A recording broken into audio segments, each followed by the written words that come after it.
President of the United States is supposed to lead the free world, not follow it. He's been timid and passive more than I would like. The president should be speaking out much more clearly on behalf of the Iranian people. I believe that we could be more forceful than we have. I think he was very slow off the mark.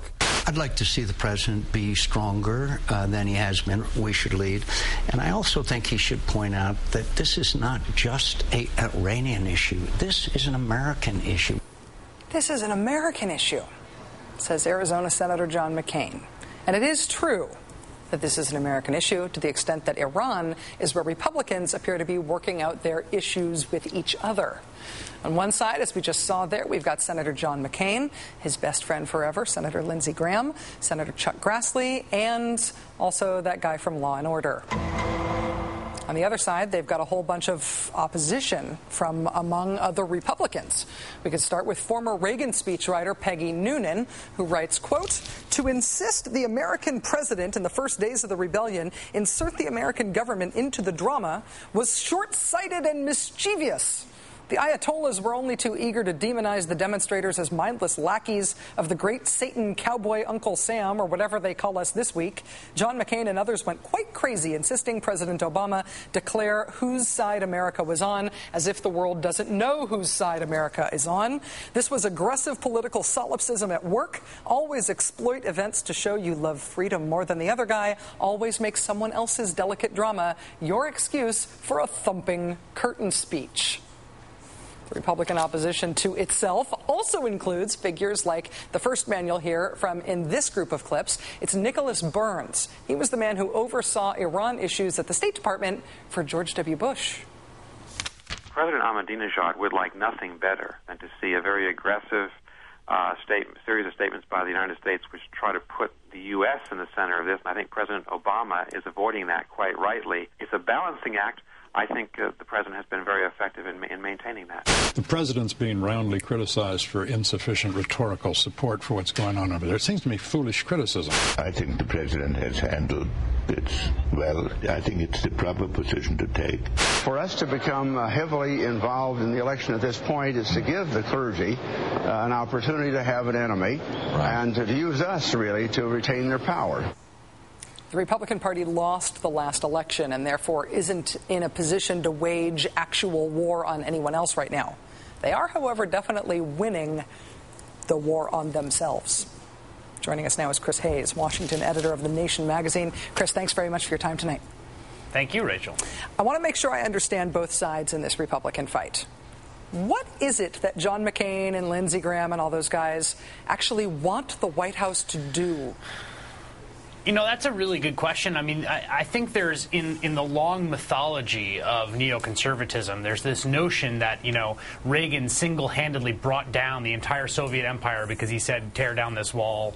And that somehow if you're, like, really willful and chest-thumping, that the world will sort of bend to your will. So I imagine they want, you know, sterner rhetoric. They want some kind of escalation. Lord hopes that they don't want some kind of military action, although you never know, because people have been advocating all sorts of crazy things vis-a-vis Iran for a long time, so I don't know. I've just found myself thinking, if they got what they wanted, if they got like pure bellicosity from the president, would they think that the Iranian people would then take to the streets in protest of their government? They're sort of doing that already on their own, and it seems like it shouldn't be totally immaterial that the opposition in Iran isn't actually asking for America to wade into this.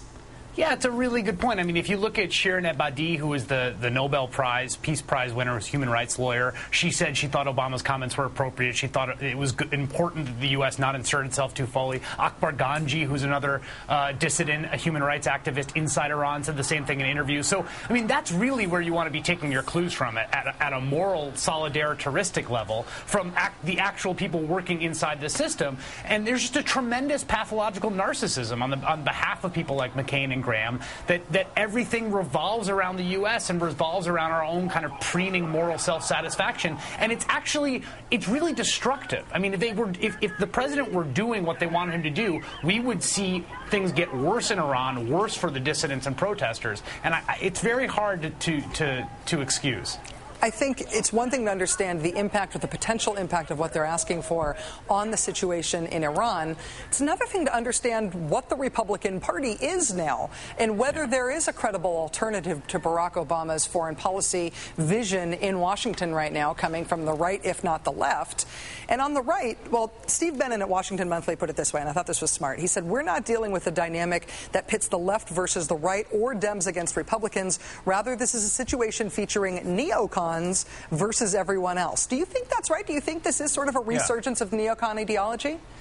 Yeah, you know, I read that post and I thought I thought it was very smart also, and I agree. I mean, I think that there's this really virulent strain of neocon ideology that is kind of manifested itself. I think John McCain in some ways is the most intense of the true believers in terms of elected officials in American life, in which every battle is a battle between the righteous U.S., which is a beacon of freedom, and the evil forces of oppression, tyranny, wherever they may be in whatever kind of regime they might be occupying. And that everything kind of in this solar system way, the U.S. is the sun, and all foreign policy revolves around us and the freedom that we cast out into the world.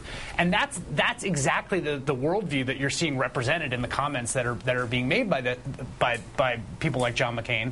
And I don't think it's long for this world. I mean, I really want to hope that this is kind of a dead-ender last gasp of this sort of thinking about American foreign policy, because the actual real-world results of it have been so disastrous. And one sign of its short-livedness, even though it's not a word or even a phrase, may be that the opposition to it, the most vociferous opposition to it, is coming from within Senator McCain's own party. Chris Hayes, Washington editor of The Nation magazine. It's always great to have you on the show, Chris. Thanks for your time. It's always my pleasure, Rachel.